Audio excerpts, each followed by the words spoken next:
right, hi everyone, it's Sandra here. I have these compost bags. It's July 21st. We don't use them anymore because the worms get all our food, and the stuff that the worms don't get go into a stainless steel counter compost container that doesn't attract flies and can sit on our counter until we eventually take it out to our regular compost.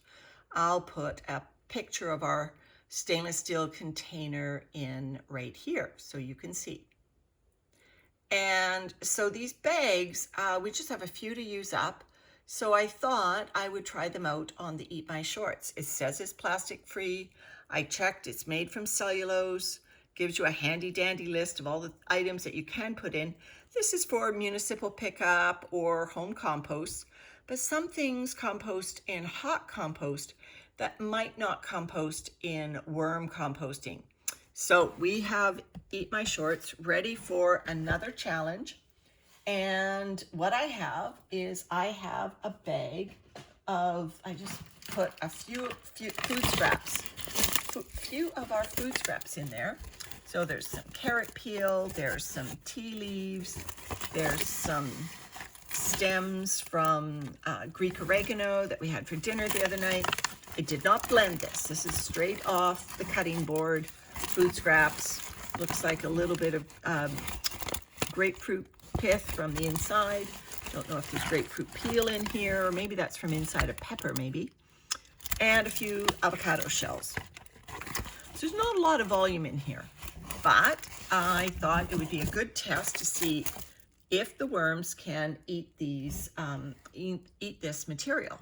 So what I have is I have some eggshells that I thought, well, the first thing I'll do is I'll just give a dusting of eggshells down here. That's quite a bit. And I also have some wet food. We're also cleaning out our freezer. And I found some turnip greens that had been pulverized who knows how many years ago. We do our turnip greens and put them in silicone muffin cups. So I thought I would just dribble some of this juice in here and maybe even some of the nice lumpy turnip goo. Come on, a little bit come out. Oh, it all wants to come as a lump, so I'm not going to do that. So we got some of the turnip juice. That should be good because those food scraps are not that wet. There's no fruit in there. There's just carrot and stems.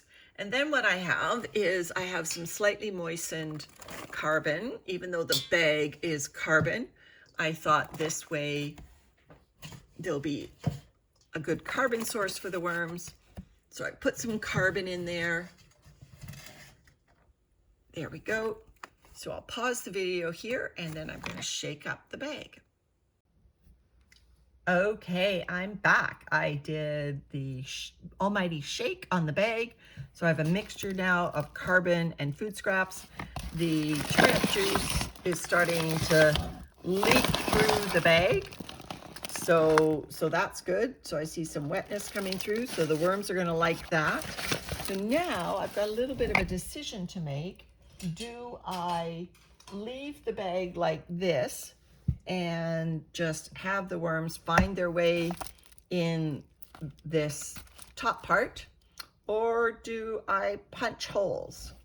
What do you think I should do? You think about that. Just a sec. All right, well, that was surprisingly therapeutic to punch some holes in this bag. So I probably put half a dozen holes on the front and a couple on the side. I didn't do the bottom, but let's just see. So next stop, give it to the worms. So up goes the bag. Let's take the bubble wrap off. Oh, one of the neighbors has noticed that I'm in the area already. Probably doesn't like the sound of my voice, quite frankly. Probably knows as soon as she arrives, things get crazy. All right, so here's the brown paper that's over the feeding area. And I was sort of migrating the worms out of this area, but you know, I think I'm going to use Eat My Shorts just for this shorts experiment, and I'm going to pull this back, these castings material back, and I'm just gonna let them do the bag. Just let these worms be worms. And these beautiful castings can just wait for another date. And I think the advantage to having a bin like this that has such great depth of finish material is that I can do an experiment like this. I can bury it nice and deep and not risk a smaller system. All right, so I'll just put a skim coat of the castings on the bottom of this side. So I'm going opposite from the feeding side. So I've got kind of a skim coat, wall to wall, of where the bag will go. Down goes the bag.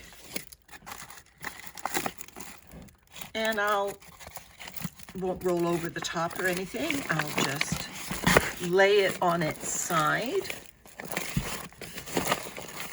The worms will find it. And I think they will be delighted with it.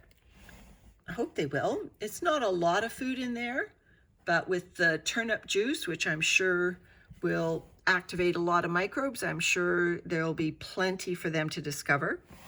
So let's take these guys and give them this new experiment. Here we go, guys. So this bin has worms that came from Peekaboo. It has the remnants of a pair of 100% cotton shorts in it that they are eating. And the bits of shorts, that one doesn't look ragged. Maybe a little. The ones that have been well buried in moisture, the shorts are disappearing. We don't have like intense moisture in the summer here. And we don't have intense heat usually in the summer, certainly indoors. So this worm bin doesn't have the same environmental conditions that those of you who live in eastern climates where you have much hotter, more humid summers. We're much more of a round the clock, round the calendar year, milder both ends. All right, so I'm just taking some climbers off the side here. This guy's going for an Olympic record, trying to go right up the top. This is a very deep bin. I'm going to save him the U-turn and just put him in the middle. Oops, I think I flung him. I think he was stuck to my finger, and I flung him over here. Okay, there you go, guy, into the middle. All right, everyone, so that is the bag. The compostable bag.